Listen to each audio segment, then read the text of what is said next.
Hello, good day everyone. Welcome to your channel.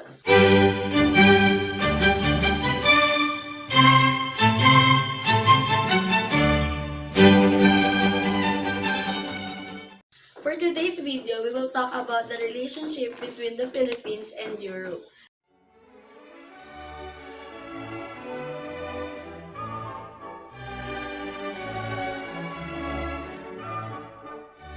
So first, let's go back to late 1970s, where the Europe's dialogue with Association of Southeast Asian Nations, or also known as the ASEAN, began.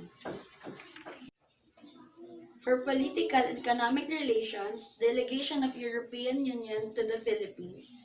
It was formalized in 1980 with the signature of European Cooperation Agreement with the Association of Southeast Asian Nations, or ASEAN. And for many years, this agreement was the primary legal framework for EU relations with the Philippines.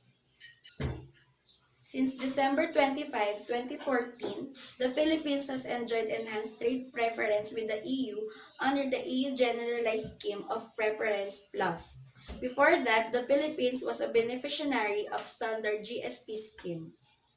Negotiation for an EU-Philippines Free Trade Agreement were launched on December 22, 2015. A first round took place in May 2016. The aim is to conclude an agreement that covered a broad range of issues including tariffs, non-tariff barriers to trade, trade in services and investments, as well as trade aspects of public procurement, intellectual property, competition, and sustainable development. On March 1, 2018, the Partnership and Cooperation Agreement, or PCA, between the EU and the Philippines entered into force. It provides a new and enhanced legal framework, enabling the European Union and the Philippines to strengthen their bilateral relationship, particularly on political, social, and economic matters, including human rights.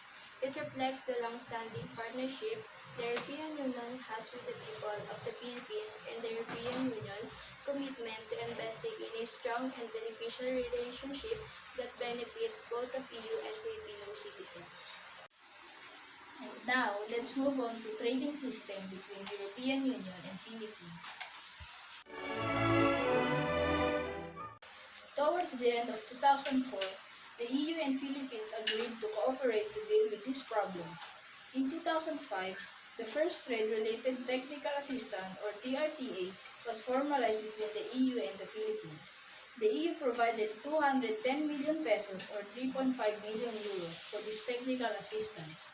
TRTA-1 concluded in the third quarter of 2008 and was succeeded with two phases of TRTA. In 2013, bilateral trade in goods and services between the EU and ASEAN reached more than 235 billion euro. In 2015, EU share in the total trade of Philippines was 11%, but the relationship changed from the EU being a stronger import partner to a stronger export partner of the Philippines. With bilateral trade in goods amounting to 14.2 billion euro in 2017, the European Union ranked as the Philippines' fourth largest trading partner, while the Philippines, EU, sixth largest trading partner in the Association of Southeast Asian Nations, or also known as ASEAN. Top products traded between European Union and the Philippines are dominated by machinery, transport equipment, machinery, chemicals, food products, and electronic components. Office and telecommunication equipment and machinery are the strongest export product of the Philippines to European Union. In addition, European Union also provide considerable development assistance to third world countries to help them to meet their responsibility in involving global trading system, in which new rule and regulation aim at ensuring public safety and public health. For the development cooperation,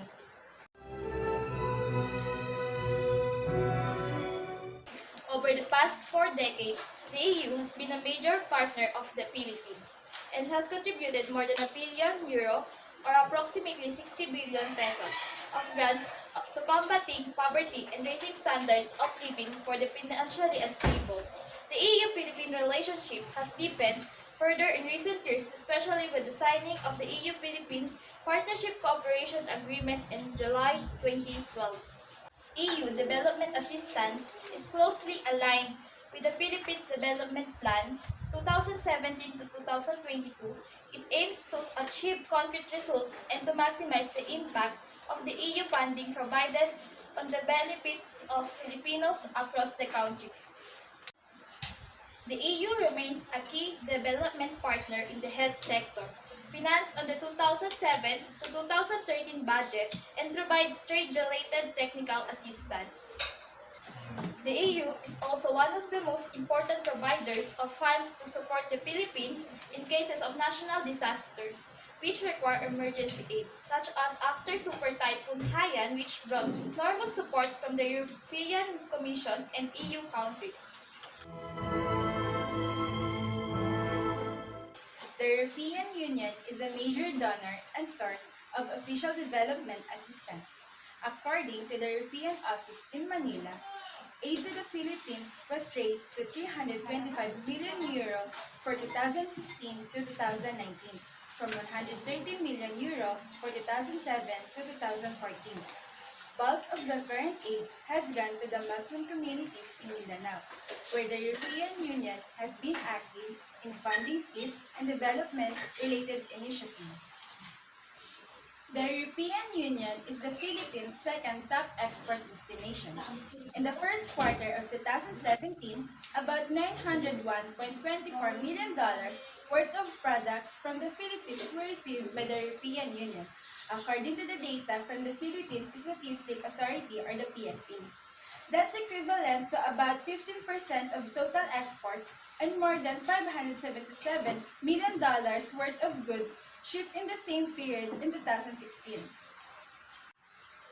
Export to the European Union grew 48% in the first quarter of 2017, making the European Union the biggest and the fastest growing export destination of Philippine goods.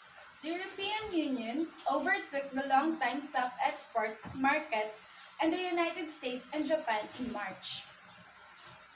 Europeans are the third largest group of tourists in the Philippines. Europeans are also the third largest group of foreigners visiting the Philippines, next to the Americas and Asia.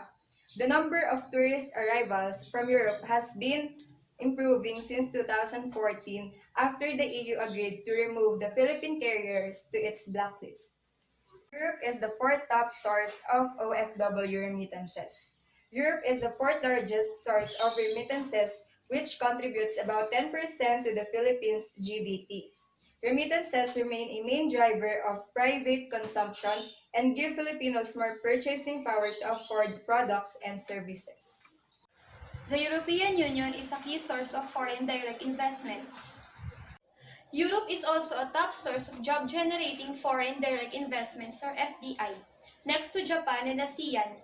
Figures from the BSP shows that in 2015, the Philippines received $308 million worth of FDIs, coming in second next only to Japan. In 2016, however, more funds flowed out of Philippines, resulting in a net loss of about 121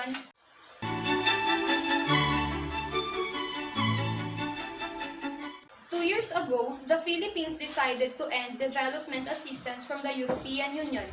The Philippines is willing to reject 250 million euro worth of aid to prevent the EU from interfering in its internal affairs. Relations between Philippines and EU have started in the past year. In 2016, EU member countries called for strict monitoring of human rights abuses committed under President Rodrigo Duterte's war on drug policy. Almost 9,000 people were killed in the Philippines since Duterte took office in June 30, 2016. Many were small-time users and dealers who police says shows self-defense by officers during legitimate operations. Former presidential spokesman Ernesto Abella said that Duterte approved a recommendation from the Finance Ministry not to accept grants that may allow interfering with internal policies.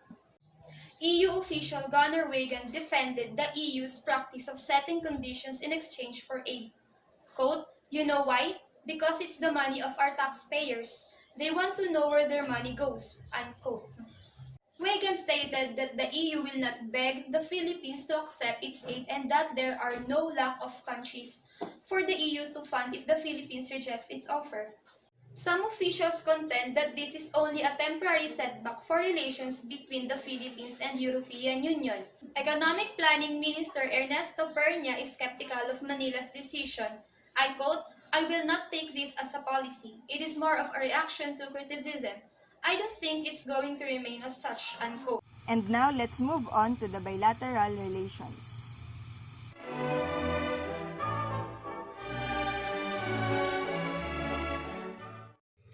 Norway, on the other hand, has been involved in the efforts to bring about lasting peace in the Philippines, playing a significant role as a third-party facilitator in the peace talks between the Philippine government and the Communist Party of the Philippines, National Democratic Front, New People's Army, CPP-NPA, NDF. It was also part of the international monitoring team in efforts leading to the landmark 2012 Framework Agreement signed with the Bangsamoro Group. On the economic front, the Philippines had a total merchandise trade volume of $585.4 million with the 5 Nordic countries in 2013. Total Philippine exports to the region amounted to more than $250 million at around $285.3 million. Sweden, the largest trading partner of the Philippines in the Nordic region, accounted for 44% of total trade volume, with Finland following at 28%. In the area of investments, Norway has proven to be an eager investor in the Philippines, particularly in the area of natural gas and renewable energy projects for Norway. Sweden has also begun making significant investments in Philippines in the area of manufacturing. Norway and the Philippines also have a long tradition of cooperation in the maritime field, where they have complementary competences and resources. Norwegian ship owners employ more than 25,000 Filipino seafarers in shipyards or on board Norwegian-owned or controlled vessels, a testimonial to the trust and confidence Norwegian ship owners have placed over the years for Filipino seafarers. Maritime students benefit as well from education and training provided by sophisticated Norwegian maritime training schools, including the Norwegian Training Center in Manila, which was established by the Norwegian Ship Owners Association or Norges Rederiforbund back in 1990.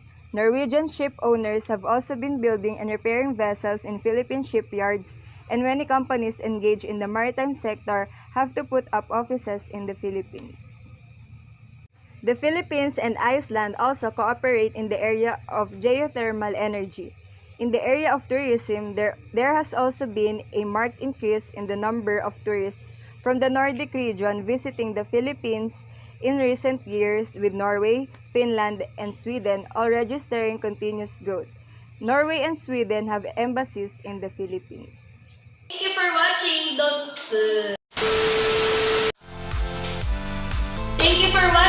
forget to like and share this video and leave a comment and suggestion for our next video. Bye-bye!